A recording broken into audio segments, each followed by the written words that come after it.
hi, here's a pile of books that I really need to read in 2022.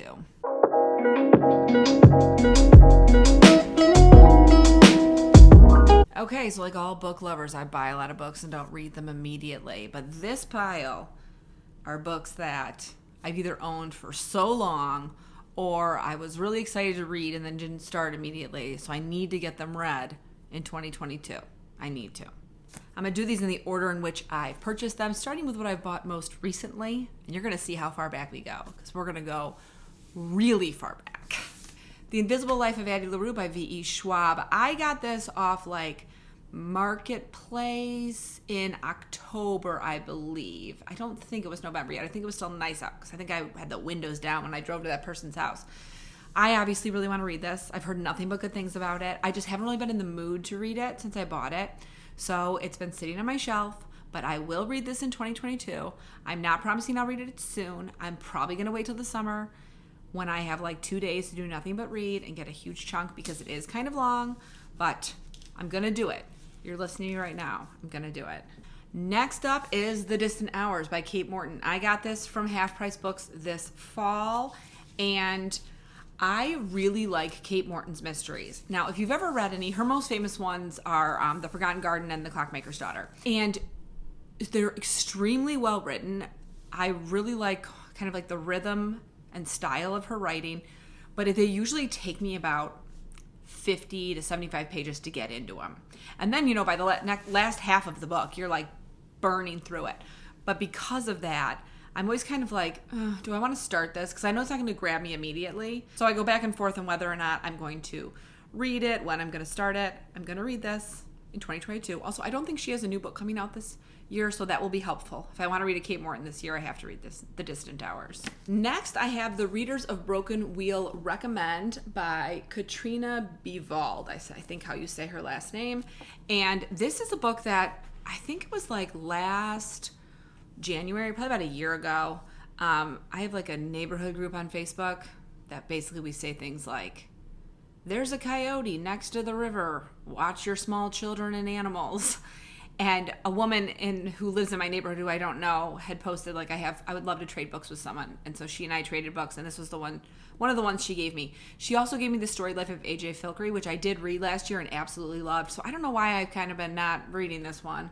It's a contemporary fiction about a small town in Iowa and a person coming from Sweden. And I think it's going to be just like, it sounds a little bit like Gilmore Girls-y, like the kind of town. It's going to be a lot about books. So I think I will really like it. I just need to read it. Next is a contemporary romance that I bought because I love Renaissance fairs. I go to the Renaissance fair every summer, not last summer or the summer before because of COVID restrictions, but hopefully in 2022 I'll be there. And if you are familiar with romance, you probably know what romance novel I'm talking about, and that is Well Met by Jen DeLuca. So I started this book probably, when did I start this book? Fall of 2020. Yes. I think I started this book in fall of 2020, and I didn't really like the first 2 chapters. I had like a lot of books on my bedside table at that point, and I read 2 chapters. I wasn't that into it, so I put it down. I knew I was going to restart it, and I'm in a romance book club, and yesterday they were talking about how good book 3 is in the series. So now I kind of want to read this just so I can read book 3. So we'll see. I will give this one another try and see if I like it. I am not a rom-com reader, which you can tell by the books that I read and review. I love romance, but I'm just really not a rom-com reader. And I think that might have been sort of why I wasn't getting too sucked into it at the beginning, because it does have sort of like the rom-com setup. We'll see. I will give it another try this year. Next is a book I bought myself for my birthday in 2020, and it's Firelight by Sophie Jordan. Okay, so I bought this by mistake. I like Sophie Jordan a lot. I've read several of her romance novels. I listened to a podcast about a romance novel called Firelight and was like, oh, I want to listen to that. So when I looked up Firelight on Amazon, this came up, and I was like, oh, I didn't realize it was by Sophie Jordan. I'm going to buy it. This is not the same Firelight. The Firelight I wanted to read, I think, is by like Kristen Callahan, maybe, and it's like a historical paranormal romance. And this is not. This is a YA, and it's about dragons. And I, as you know, I'm not a big YA reader. So when this came, I was like, this is not what I thought it was. So I just sort of set it aside and haven't picked it up. I haven't even tried it, but I feel like I try to read like one YA a year. So maybe this will be my one YA of 2022. Okay, now we're going to get into some books that I've had for a really, really, really long time. To start, So Many Partings by Kathy Cash Spellman. My aunt gave this to me as a present for Mother's Day 2018. She is the person who introduced me to romance novels, but she has no idea that she did. I was sleeping at her house once when I was like 11, and I was in her basement, and I found her collection of Danielle Steele novels, and I read one. And that was my first romance novel. And so she gave me this. We both really love reading romance. We talk about it all the time. She said this was like her favorite romance ever when she was younger. I'm not sure when it came out. Let's look it up. It came out in 1983, so a while ago. In 83, she was probably in her 20s. And it's really long, though. And so I haven't ever picked it up. I've also never heard anyone talk about it. It takes place in Ireland, which I love Ireland, so maybe I'll love it. I don't know. We'll see. I feel like I really need to read this. It's in like parts, so maybe I'll try to read at least one part. Oh my God, this book is so long. I'll try to read one part. Yeah, there's 8 parts. So if I try to read one and see what I think, and then I'll see if I want to keep going. I just realized it's in parts and it's called So Many Partings. That's kind of strange. All right, so the next book I've actually like gone back and forth on whether or not I should sell it to Half Price Books because it's in really good condition. I've never read it, and I know it's not like popular, but Half Price Books would probably give me good money for it. And that is The Rules of Civility by Amor Towles. So this is kind of a weird story. I bought this before my daughter was born, so she's 6. So I don't think I was pregnant with her either. So this is like a while ago. I went to the bookstore I used to work at and asked for a historical fiction recommendation. I wanted something like The Red Tent. I just read that and like fallen in love with that story. But they were very busy when I was there. And so it was kind of just like, oh, this historical fiction is so popular. You'll love it.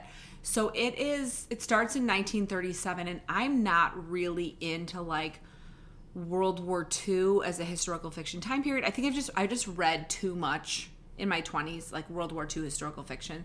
So now it doesn't super interest me unless it's like really different take, like not, America or England or France. Like it has to be like a pretty far removed take on.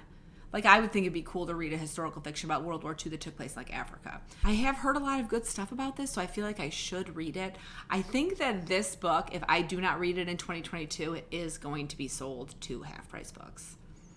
And lastly, I have had this book since 2006.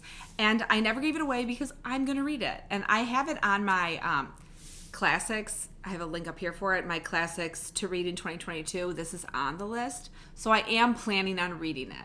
Also, my good friend who has read it told me like what chapters are the best and what chapters I can kind of skim. So that's always helpful. And that is the Aeneid by Virgil. And this translation is by Robert Fagles.